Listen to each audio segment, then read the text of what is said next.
তথ্য প্রযুক্তিতে দিন দিন এগিয়ে চলছে বিশ্ব, আর তাতে তাল মিলিয়ে এগিয়ে চলছে বাংলাদেশও। তথ্য প্রযুক্তির এই সুবিধাকে কাজে লাগিয়ে অনেকেই এটিকে পেশা হিসেবে বেছে নিচ্ছেন, যার সিংহভাগই তরুণ। তথ্য প্রযুক্তিকে যারা পেশা হিসেবে বেছে নিচ্ছেন তাদেরকে নিয়ে খুলনায় আয়োজিত হচ্ছে আইটি প্রফেশনালদের মিলন মেলা বিটপা সম্মেলন।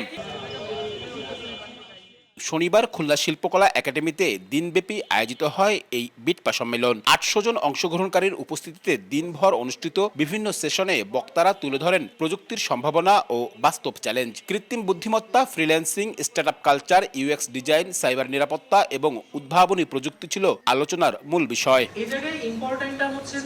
অংশগ্রহণকারীরা জানান, নতুন জ্ঞান, আত্মবিশ্বাস ও স্বপ্ন নিয়ে প্রযুক্তিগত পেশাকে আরও সমৃদ্ধ করবেন তারা। সম্মেলনটি তরুণদের অনুপ্রাণিত করার পাশাপাশি তাদের ভবিষ্যৎ প্রযুক্তি বিশ্বের সম্ভাবনা ও চ্যালেঞ্জ তুলে ধরেছে। তরুণদের প্রযুক্তি খাতে দক্ষতা বৃদ্ধির পাশাপাশি নতুন উদ্যোক্তা ও নেতৃত্ব তৈরিতেও বড় ভূমিকা রাখবে বলে প্রত্যাশা তাদের।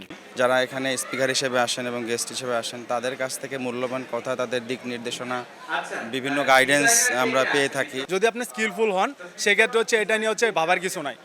Day by day technology update হবে, আপনি নিজেও টেকনোলজির সাথে আপডেট হবেন। টেকনোলজির সাথে ঠিক মতো থাকতে পারি, তাহলে আমার কাছে মনে হয় যে আসলে এইটা অবশ্যই একটা ভালো প্রফেশন হইতে পারে।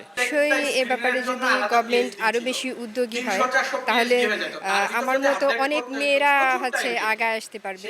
আয়োজকরা জানান, বাংলাদেশের আইটি খাতে তরুণরাই বড় শক্তি। আগামী দশকে বাংলাদেশ বিশ্বমানের আইটি শক্তি হিসেবে প্রতিষ্ঠিত হবে বলে তারা আশাবাদী। এ ধরনের আয়োজন তাদের কাঙ্ক্ষিত লক্ষ্যে পৌঁছাতে সহায়তা করবে বলেও মনে করেন তারা। বিটপা একটা ভালো রেভলিউশন নিয়ে আসছে, যেখানে নতুনরা খুব ভালোভাবেই এগিয়ে যাচ্ছে এবং যেটা হচ্ছে যে কোলাবোরেশনের মাধ্যমে একটা সাকসেস নিয়ে আসা।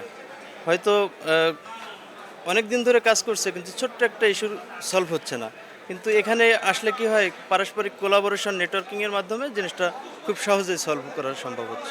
দিনব্যাপী অনুষ্ঠিত সম্মেলনে দেশের ৫৩টি জেলা থেকে ৫৩টি আইটি প্রতিষ্ঠান অংশগ্রহণ করে। সম্মেলনটির আয়োজন করে বাংলাদেশ আইটি প্রফেশনাল অ্যাসোসিয়েশন বিটপা।